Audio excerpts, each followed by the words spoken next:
Buenos días. Hoy 16 de agosto de 2017, siendo las 9:30, damos inicio a la sesión pública ordinaria número 7 del Pleno del Tribunal de Justicia Administrativa del Estado de Guanajuato. Para ello, solicito al licenciado Eliseo Hernández Campos, secretario general de Acuerdos, verifique la existencia del quórum legal. Buenos días, magistrados, procedo. Haciendo constar que están presentes en este recinto la magistrada Marisela Torres Serrano, de la primera sala, el magistrado Vicente de Jesús Esqueda Méndez, de la segunda sala, el magistrado José Cuauhtémoc Chávez Muñoz, de la cuarta sala, el magistrado Arturo Lara Martínez, de sala especializada, quienes además, magistrada, con su presencia, integran quórum suficiente para sesionar válidamente de conformidad con lo previsto por el artículo 10 del Reglamento Interior del Tribunal de lo Contencioso Administrativo del Estado de Guanajuato, el cual continúa vigente en términos de lo previsto por el artículo cuarto transitorio del Decreto Legislativo número 196.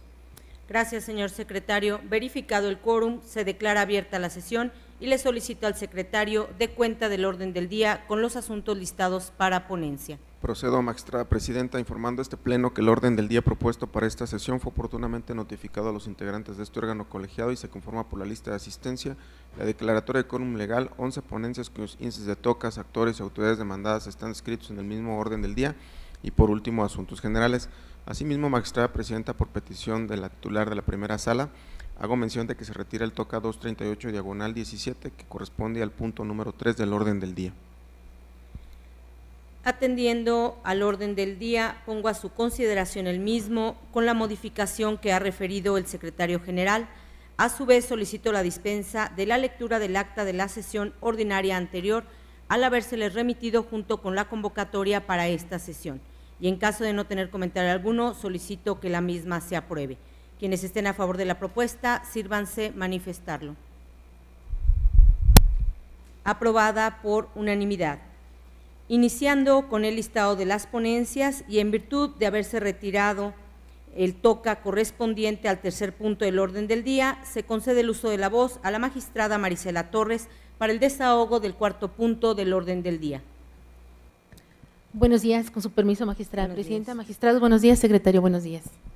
Toca número 254 diagonal 2017, relativo al recurso de reclamación interpuesto por el autorizado de la autoridad demandada en contra de la sentencia del día 26 de abril de 2017, pronunciada por la magistrada de la tercera sala en el proceso administrativo número 864 diagonal 2016, mediante la cual se declaró la nulidad total de la resolución impugnada.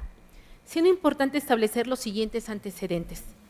Por escrito presentado en la Secretaría General de Acuerdos, el 12 de junio de 2017, se promovió recurso de reclamación por quien se señala en el proemio de esta resolución. Mediante acuerdo emitido el día 13 de junio de 2017, se admitió a trámite el recurso designándose como ponente al magistrado de la primera sala.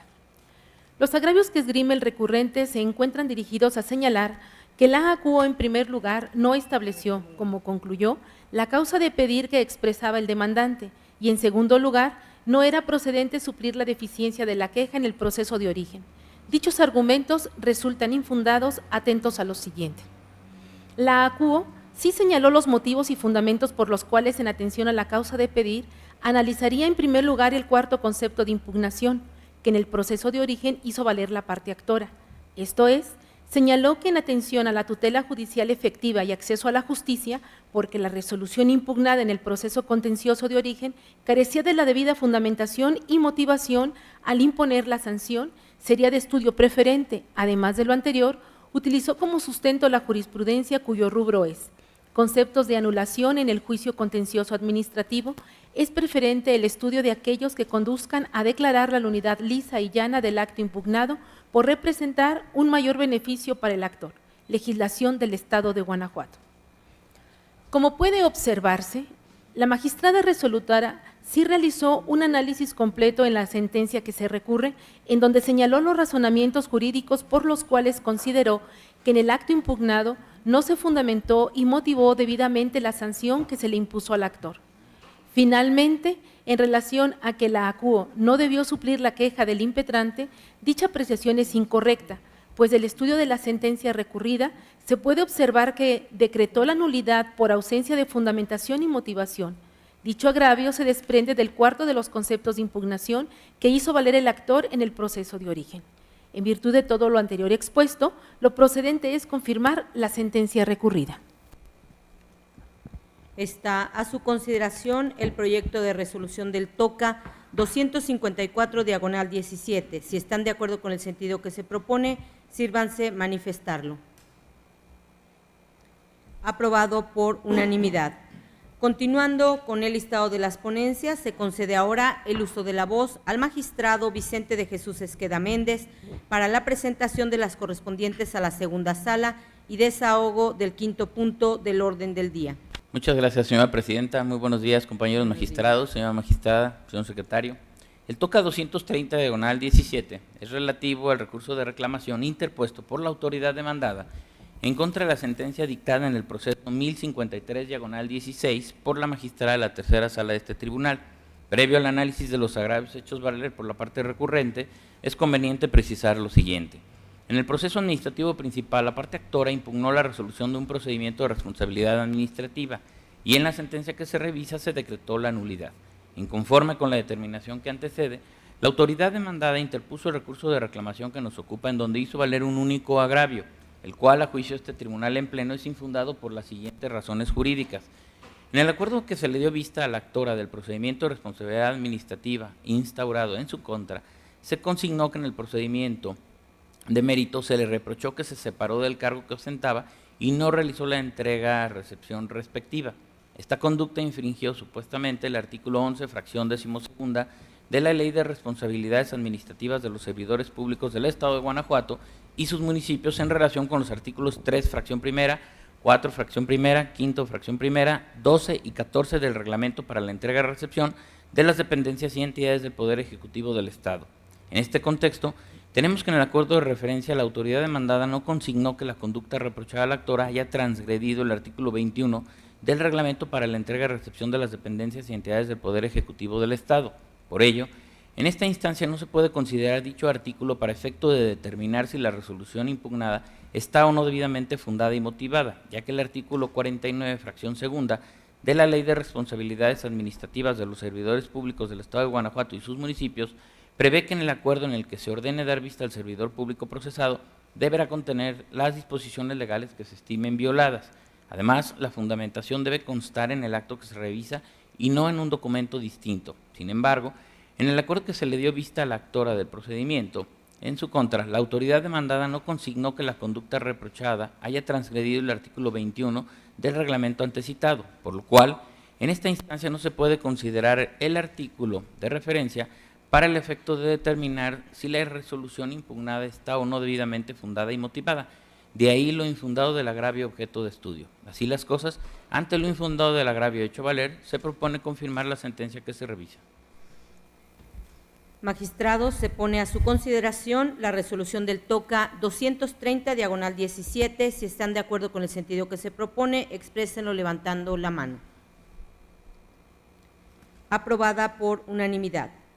Siguiendo con el listado de las ponencias, se concede de nueva cuenta el uso de la voz al magistrado Vicente Esqueda para el desahogo del sexto punto del orden del día. Gracias, señora presidenta. Antes de dar lectura al siguiente punto del orden del día, quisiera pedir por su conducto la aprobación de este pleno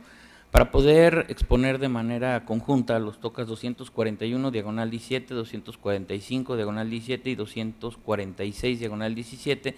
en virtud de la similitud que guardan respecto del acto impugnado, los agravios expuestos y la autoridad demandada. Magistrados, si están de acuerdo con la solicitud realizada por el magistrado Vicente Esqueda, sírvanse manifestarlo. Aprobada por unanimidad. Tiene usted el uso de la voz, magistrado Vicente Esqueda. Muchas gracias. El TOCA 241/17 corresponde al recurso de reclamación interpuesto por la autoridad demandada en contra de la sentencia dictada en el proceso 1416/16 por el magistrado de la cuarta sala de este tribunal. El TOCA 245 corresponde igualmente a la sentencia dictada en el proceso 1331/16 por el magistrado de la cuarta sala, y el TOCA 246 corresponde al recurso de reclamación interpuesto en contra de la sentencia dictada en el proceso 1305/16 por el magistrado de la cuarta sala. Previo al análisis de los agravios hechos valer por la recurrente, es conveniente precisar lo siguiente. Mediante escrito dirigido a la demandada, la actora solicitó le fuera reconocido la calidad de concesionaria del servicio público de transporte de alquiler sin ruta fija, se le expidiera número progresivo y se giraran instrucciones a quien corresponda a efecto que le fueran brindados los requisitos correspondientes para llevar a cabo la prestación del servicio aludido. En respuesta a la solicitud de referencia, la autoridad emitió el oficio en el cual negó lo peticionado. En el proceso administrativo principal, la actora impugnó dicho oficio y en la sentencia que se revisa se decretó la nulidad. Inconforme con la determinación que antecede, la autoridad demandada interpuso recurso de reclamación que nos ocupa, en el cual se hicieron valer dos agravios. El agravio primero, a consideración de este Pleno, es inoperante respecto del considerando quinto e infundado respecto al considerando sexto por las siguientes razones. El recurrente no señaló ni concretó en el agravio objeto de estudio razonamiento alguno capaz de destruir los fundamentos y motivos en que se apoyó la sala de origen para determinar que la copia fotostática certificada de la resolución definitiva hacía fe de la existencia de su original, sino que se limitó a manifestar que no contaba con antecedente alguno de la concesión de la actora, sin verter argumentos que demuestren que la autoridad refutó la copia certificada de mérito en el proceso de origen. De ahí lo inoperante del agravio objeto de estudio. Es infundado el agravio en comento respecto del considerando sexto, ya que en el expediente de origen obra copia certificada de la resolución definitiva, y el hecho de que la autoridad no tenga registro ni expediente respecto del citado número económico no constituye ninguna prueba que desvirtúe la copia certificada de referencia, ya que la ley prevé la posibilidad de que la autoridad no cuente con determinada documentación y por ello se creó la figura de reposición en términos del artículo 21 y 133 del Código de Procedimiento y Justicia Administrativa para el Estado y los municipios de Guanajuato. De ahí lo infundado del agravio objeto de estudio. El agravio segundo a criterio de este Pleno es infundado por las siguientes razones. En la sentencia recurrida no se decretó que el director general del Instituto de Movilidad del Estado de Guanajuato deba decidir sobre la activación y alta de la unidad vehicular al servicio público de transporte, sino únicamente lo que se determinó es que debe realizar las gestiones conducentes a efecto de que se active la concesión a favor de la parte actora. Es de resaltarse que realizar las gestiones conducentes no implica el ejercicio de decidir sobre la activación y alta de la unidad vehicular al servicio público de transporte. Así las cosas, ante lo inoperante e infundado del agravio primero e infundado del agravio segundo, se propone confirmar las sentencias que se revisan. Magistrados, han sido expuestas las ponencias y en primer lugar se somete a su consideración el TOCA 241/17. Si están de acuerdo con el sentido que se propone, exprésenlo levantando la mano. Aprobado por unanimidad. Ahora se pone a su consideración la resolución del TOCA 245/17. En caso de estar de acuerdo con el sentido que se propone, sírvanse manifestarlo. Aprobada por unanimidad. Finalmente está a su consideración el proyecto del TOCA 246/17. En caso de estar de acuerdo con su sentido, exprésenlo levantando la mano. Aprobado por unanimidad. Continuando con el listado de las ponencias y en virtud de la exposición en conjunto de los TOCAs listados como sexto, séptimo y octavo puntos del orden del día, procedo a exponer las correspondientes a la tercera sala. Y para el desahogo del noveno punto del orden del día se somete a su consideración el proyecto de resolución relativo al TOCA 175/17, que corresponde al recurso de reclamación interpuesto por la autoridad codemandada en el proceso administrativo 2309/2016 en contra de la sentencia pronunciada por el entonces magistrado de la primera sala el 31 de marzo de 2017. A manera de preámbulo se refiere que el proceso de origen fue promovido en contra de la resolución dictada por el Consejo de Honor y Justicia de las instituciones policiales de la Secretaría de Seguridad Pública del Estado dentro de un procedimiento administrativo disciplinario en que se determinó la responsabilidad administrativa del actor y se le impuso como sanción el cese de sus funciones como oficial de seguridad. En la sentencia respectiva, la Sala decretó la nulidad de la resolución impugnada, reconoció al actor el derecho al pago de los emolumentos que dejó de percibir, la indemnización constitucional, aguinaldo y vacaciones y condenó a la autoridad al pleno restablecimiento de esas prerrogativas. Ahora bien, la autoridad recurrente expone como agravio que la Sala no se pronunció sobre lo manifestado en su escrito de contestación en torno a que el actor recibió en exceso la cantidad de 4,712.05 pesos, lo que dice haber acreditado con el recibo de nómina de la primera quincena de octubre de 2016 y el oficio que adjuntó a dicho escrito. La disertación anterior es inoperante debido a que está construida a partir de una premisa incorrecta, pues del análisis integral al escrito de contestación de la autoridad recurrente se advierte que no sostuvo que el actor hubiera recibido en exceso la cantidad de 4,712.05 pesos y menos aún que ello se hubiera acreditado con las pruebas que dice haber ofrecido. De modo que a ningún fin práctico conduciría el análisis del disentimiento en cuestión, pues al construirse a partir de una suposición que no resultó verdadera, su conclusión resultará ineficaz para obtener la revocación de la sentencia recurrida. En otro orden de ideas, la autoridad inconforme alega que no se determinó correctamente el importe de la remuneración diaria ordinaria del actor, ya que se hizo considerando que la periodicidad del pago era catorcenal y no quincenal, como se acreditó con los recibos que obran en el expediente. Tal planteamiento es sustancialmente fundado. En la sentencia recurrida se estableció que la remuneración diaria ordinaria del actor ascendía a 518.65 pesos, lo que se determinó con base en los recibos que aportó, uno fechado el 14 de septiembre de 2016 y el otro el 29 del mismo mes y año. Luego, como del 14 al 29 de septiembre de 2016 transcurrieron 15 días, se concluye que el actor recibió la cantidad de 7,261.18 pesos por prestar sus servicios durante 15 días, de manera que para determinar la remuneración diaria ordinaria, aquel importe debió dividirse entre 15. Por tanto, el importe correcto de la remuneración diaria ordinaria es de 484.07 pesos, lo que se obtiene de dividir el total de percepciones que recibió el actor del 14 al 29 de septiembre de 2016 entre los 15 días que transcurrieron. Ahora bien, dado que en la sentencia recurrida se reconoció al actor el derecho al pago de la indemnización constitucional, aguinaldo, vacaciones y emolumentos dejados de percibir con base en un importe de la remuneración diaria ordinaria diverso al correcto, esta ponencia propone modificar la sentencia controvertida únicamente en relación a la pretensión de reconocimiento de las prerrogativas mencionadas, a fin de que el pago respectivo se realice considerando que la remuneración diaria ordinaria es de 484.07 pesos. Señores magistrados, ha sido expuesto el proyecto de resolución del TOCA 175/17. En caso de estar de acuerdo con el sentido que se propone, exprésenlo levantando la mano. Aprobado por unanimidad. Enseguida, para el desahogo del 10º punto del orden del día, presento el proyecto de resolución que corresponde al TOCA 203/17, relativo al recurso de reclamación interpuesto por el promovente del proceso administrativo 435/2017 en contra del acuerdo de fecha 7 de marzo de 2017 dictado por el magistrado de la Cuarta Sala.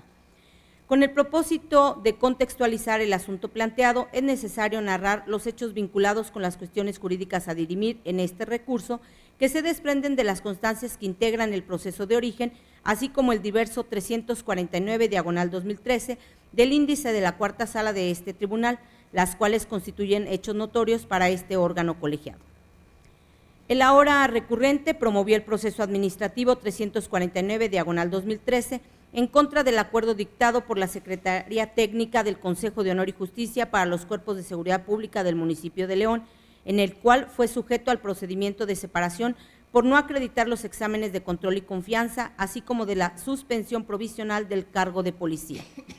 El 7 de enero de 2014, la Cuarta Sala pronunció la sentencia correspondiente, en la cual sobreseyó respecto a la sujeción al procedimiento de separación, decretó la nulidad de la suspensión provisional y reconoció al actor el derecho al pago de los emolumentos que no percibió con motivo de la suspensión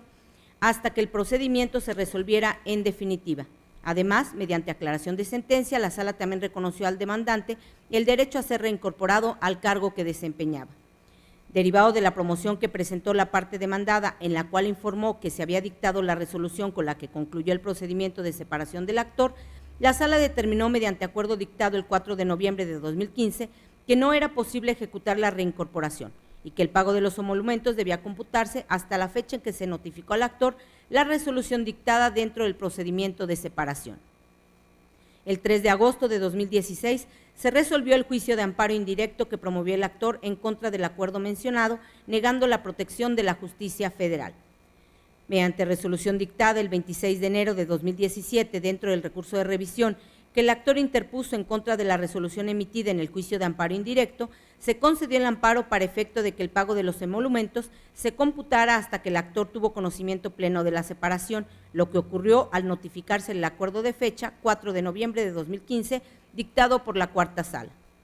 Por escrito presentado el 3 de marzo de 2017, el aquí recurrente promovió el proceso administrativo de origen en contra de la resolución con la que concluyó el procedimiento de separación, demanda que desechó la Cuarta Sala por extemporánea en el acuerdo materia del recurso de reclamación que nos ocupa. Ahora bien, en su expresión de agravios, el recurrente señala que a pesar de que tuvo conocimiento de la resolución impugnada el 4 de diciembre de 2015, no estaba en posibilidad de controvertirla porque estaba sujeto al resultado del juicio de amparo indirecto, donde se dilucidaría la fecha en que efectivamente tuvo conocimiento de la resolución en la que se determinó su separación. Resulta infundado el argumento referido. El artículo 263 del Código de Procedimiento y Justicia Administrativa establece que por regla general el término para promover el proceso administrativo será de 30 días y prevé 3 supuestos en los cuales la demanda podrá presentarse fuera de ese término: cuando el interesado fallezca durante el término para la presentación de la demanda, cuando se demande la nulidad de un acto favorable al particular y cuando se impugna una resolución negativa ficta. A excepción de los 3 casos comentados, la demanda deberá presentarse inexcusablemente dentro del término de 30 días que comenzará a correr según la forma en que el actor se haya impuesto del acto impugnado. Luego, como el caso que se analiza no se ubique en ninguno de los supuestos de excepción, entonces el actor debió presentar su demanda dentro del término genérico de 30 días, computado desde la fecha en que se ostentó sabedor de la resolución impugnada. Además, a diferencia de lo argumentado por el actor, la eficacia de la resolución controvertida en la causa primigenia no estaba condicionada a las resultas del proceso administrativo 349/2013, pues aun cuando los actos controvertidos en uno y otro proceso derivan de un mismo procedimiento administrativo, lo cierto es que sus consecuencias son independientes entre sí. Se afirma lo anterior porque en el primer proceso se dilucidó la legalidad de la suspensión provisional de las funciones desempeñadas como policía, mientras que en la resolución con la que concluyó el procedimiento de separación se definió su situación jurídica, determinándose la separación del cargo. En ese tenor, al margen del resultado del juicio de amparo indirecto y del recurso de revisión, lo cierto es que el promovente se ostentó sabedor de la resolución conclusiva del procedimiento desde el 4 de diciembre de 2015, así que a partir de ese momento comenzó a correr el término de 30 días para promover proceso administrativo en contra de esa determinación. Cierto es que uno de los puntos controvertidos en el juicio de amparo indirecto fue la fecha hasta la cual se computaría el pago de los emolumentos que el actor dejó de percibir con motivo de la suspensión provisional de su cargo. Sin embargo, no tenía por qué esperar a que tal controversia se resolviera, pues lo que ahí se establecería sería si la resolución con la que concluyó el procedimiento de separación se había notificado al actor desde el 7 de agosto de 2013, como sostuvo la sala, o tuvo conocimiento hasta el 4 de noviembre de 2015, como alegaba el demandante.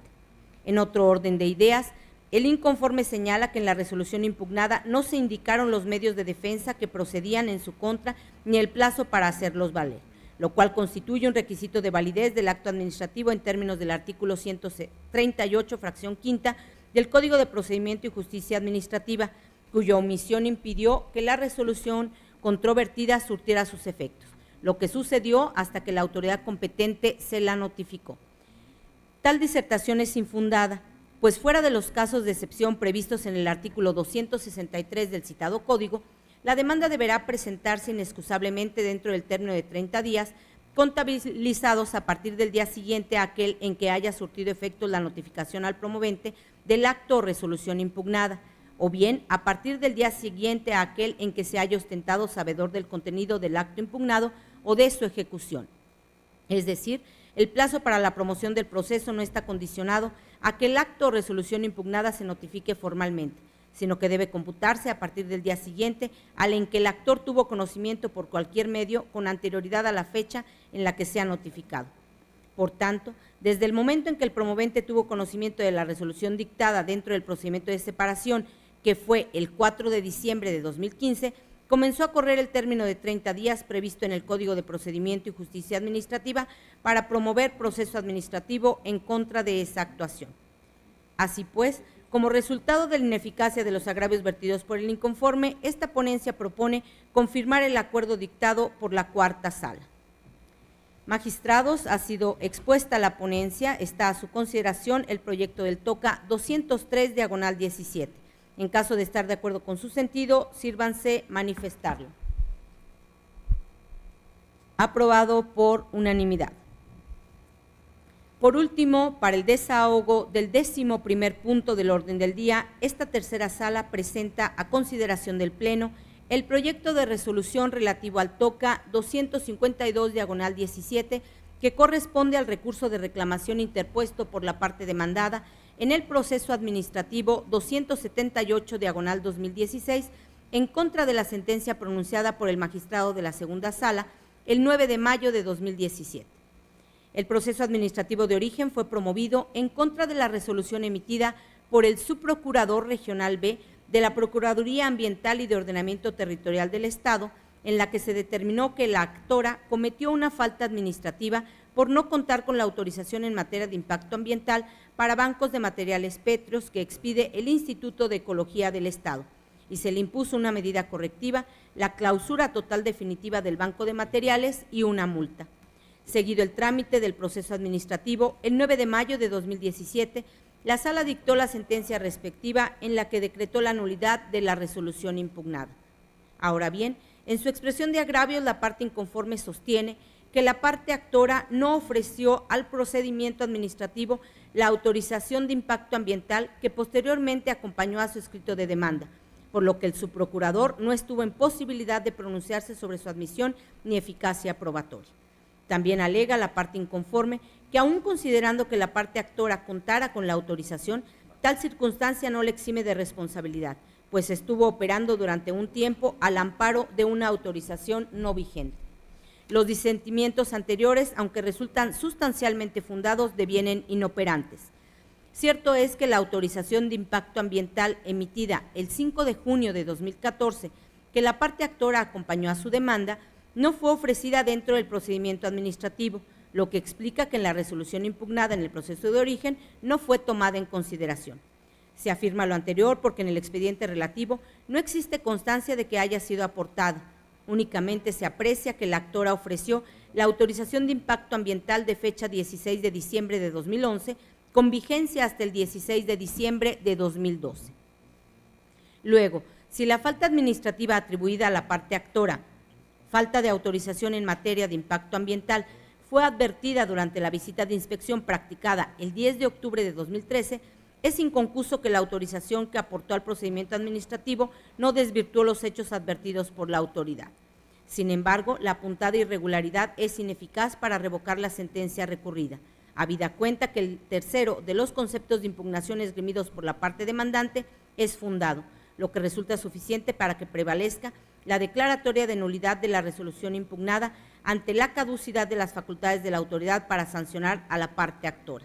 Conforme a los artículos 160 y 167 de la Ley para la Protección y Preservación del Ambiente, la Procuraduría Ambiental y de Ordenamiento Territorial del Estado de Guanajuato podrá realizar en el ámbito de su competencia los actos de inspección y vigilancia del cumplimiento de las disposiciones legales aplicables. Así, verificada la inspección y una vez recibidos los alegatos o transcurrido el término para presentarlos, la Procuraduría procederá a dictar la resolución respectiva, misma que se notificará al interesado dentro del plazo de 20 días. Por su parte, el artículo 219 del Código de Procedimiento y Justicia Administrativa dispone que, a falta de disposición expresa, la facultad de la autoridad para determinar sanciones administrativas caduca en 2 años, contados a partir de que se cometió la infracción administrativa si fuere consumada, o bien desde que cesó si fuere continua. Es decir, transcurrido ese plazo, la autoridad ya no está en posibilidad de instruir el procedimiento administrativo sancionador correspondiente, pero si lo hubiere iniciado y dictado la resolución sancionadora, esta es ilegal porque habrá operado la caducidad de sus facultades para imponer sanciones. Por tanto, el plazo con el que cuenta la autoridad administrativa para sustanciar el procedimiento previsto en la Ley para la Protección y Preservación del Ambiente, dictar y notificar la resolución en la que imponga la sanción que proceda, es el de 2 años, de conformidad con el artículo 219 del Código de Procedimiento y Justicia Administrativa, contados a partir de que se cometió la infracción administrativa, lo que debe entenderse que será cuando la autoridad tenga conocimiento de dicha irregularidad. Ahora bien, en el caso se advierte que la autoridad tuvo conocimiento de la infracción administrativa imputada a la parte actora el 10 de octubre de 2013, fecha en la que se llevó a cabo la inspección, así que el plazo de 2 años feneció el 10 de octubre de 2015. Luego, como la resolución mediante la cual se sancionó a la parte actora se le notificó el 9 de diciembre de 2015, esto es, después del plazo de 2 años, entonces la resolución es ilegal porque se dictó en contravención al artículo 219 del Código de Procedimiento y Justicia Administrativa, pues ya habían caducado las facultades sancionadoras de la autoridad. Por tanto, a pesar de lo fundado de los agravios esgrimidos por la parte recurrente, estos se tornan inoperantes, pues conforme a los razonamientos expuestos, la resolución controvertida en la causa primigenia actualiza el supuesto previsto en la fracción cuarta del artículo 302 del citado código, lo que resulta suficiente para que persista la declaratoria de nulidad. Así pues, como resultado de la ineficacia de los agravios vertidos por la autoridad inconforme, esta ponencia propone confirmar la sentencia dictada por la segunda sala. Señores magistrados, expuesta la ponencia, se somete a votación el proyecto del TOCA 252/17. En caso de estar de acuerdo con su sentido, sírvanse manifestarlo. Aprobado por unanimidad. Continuando con el listado de las ponencias, se cede ahora el uso de la voz al magistrado José Cuauhtémoc Chávez Muñoz para la exposición de las correspondientes a la cuarta sala y el desahogo del 12º punto del orden del día. Muchas gracias, magistrada presidenta. Buenos días, magistradas, magistrados, secretario general.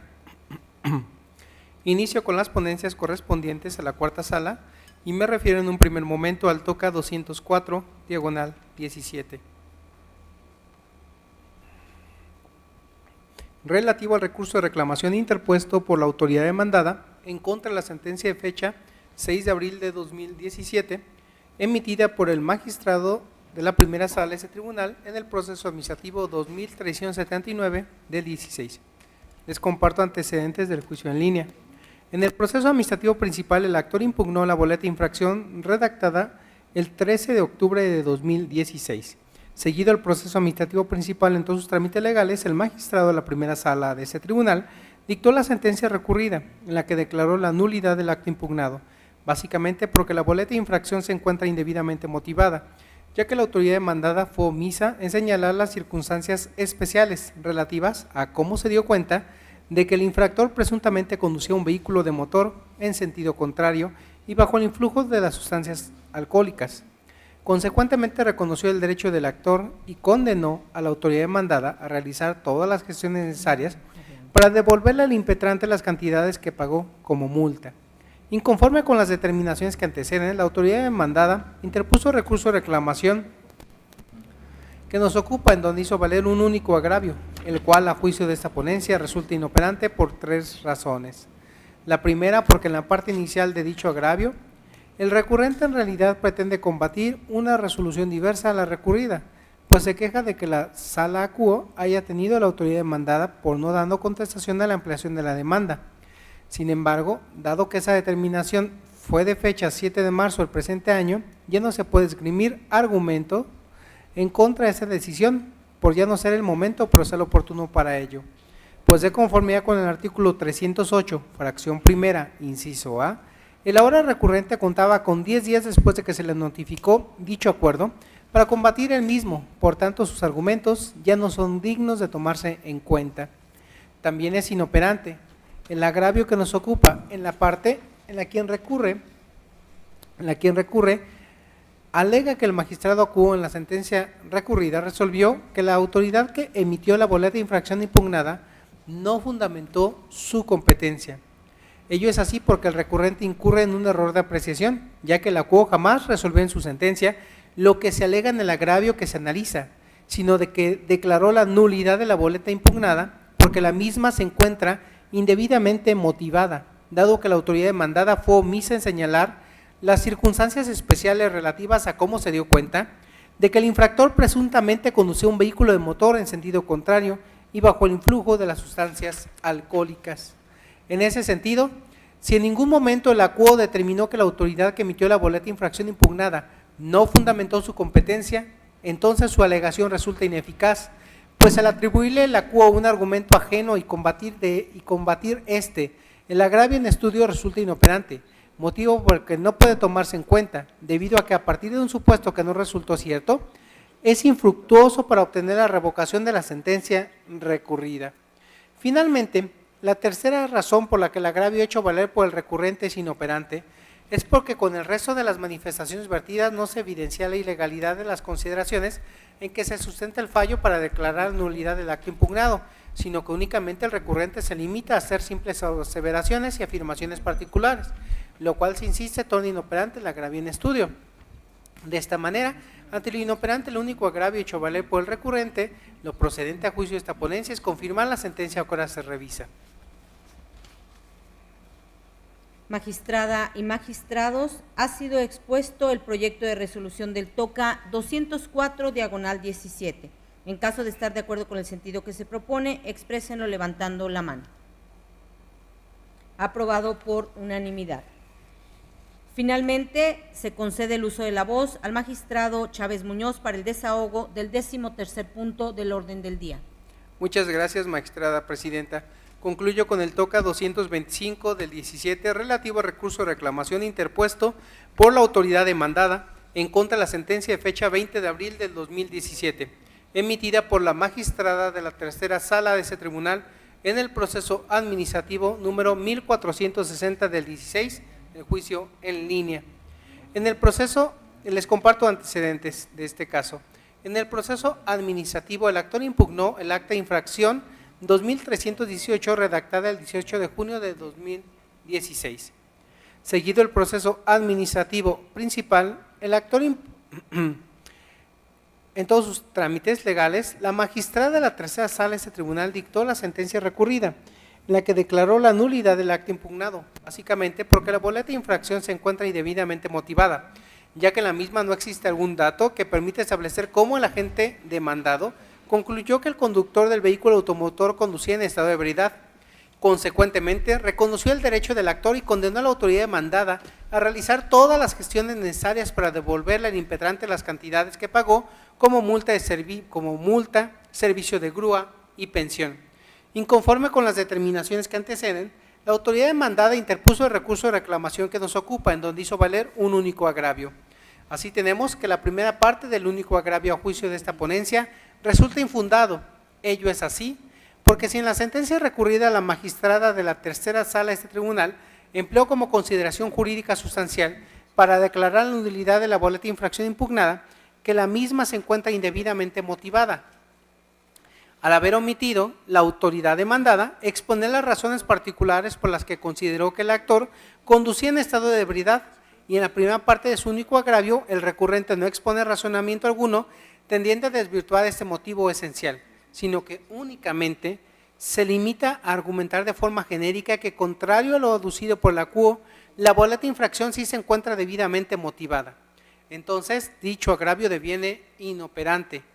pues con sus manifestaciones el recurrente incurre en imprecisión, lo cual revela la falta de eficacia para destruir el argumento toral aportado por la magistrada resolutora. Se afirma lo anterior, dado que no debe perderse de vista que la inoperancia de los agravios en la reclamación se configura ante la actualización de algún impedimento técnico que imposibilite el examen del planteamiento efectuado, supuesto en el cual se sitúa el relativo a que en los agravios formulados no se controviertan los argumentos medulares vertidos por el órgano jurisdiccional que sustenten el sentido de fallo. Luego, si con las manifestaciones vertidas por quien recurre en la primera parte de su único agravio no se evidencia la ilegalidad de la consideración jurídica en que se sustenta el fallo para declarar la nulidad de la boleta de infracción impugnada, sino que, como ya se vio, únicamente se limita a hacer simples afirmaciones y alegaciones genéricas, es evidente que esas manifestaciones resultan ineficaces para desvirtuar los argumentos jurídicos medulares expuestos por la magistrada acuo para apoyar su sentencia, lo cual se insiste, torna inoperante la parte del agravio en estudio. Finalmente, la segunda parte del único agravio esgrimido por quien recurre a consideración de esta ponencia resulta infundada. Se afirma lo anterior porque, contrario a lo alegado por el recurrente, es correcta la resolución de la magistrada de la tercera sala, al condenar a la autoridad demandada a realizar las gestiones necesarias para devolverle al impetrante las cantidades que pagó por multa, servicio de grúa y pensión, ya que la obligación de restituir dichos montos efectivamente corresponde al agente adscrito a la Dirección General de Tránsito y Transporte del municipio de Pénjamo, Guanajuato, pues el acto de autoridad por el cual el actor enteró esas cantidades al erario municipal provino de esa dirección, por lo que al habérsele anulado la boleta de infracción impugnada, en correspondencia, esa misma dependencia deberá realizar las gestiones necesarias para que queden sin efecto los pagos realizados a la autoridad y se le devuelva al actor las cantidades cuyo origen fue ya declarado ilegal por este tribunal, ya que de no haberse dictado el acto autoritario declarado ilegal, jamás hubiese ingresado el importe de la multa que se le cobró al particular a las arcas del municipio aludido, de manera que resulta apegado a derecho que la autoridad que emitió dicho acto efectúe los trámites correspondientes para que sean devueltas las cantidades que pagó indebidamente. Así las cosas, ante lo inoperante de la primera parte, el único agravio hecho valer por el recurrente y lo infundado de la segunda parte, lo procedente a juicio de esta ponencia es confirmar la sentencia que ahora se revisa.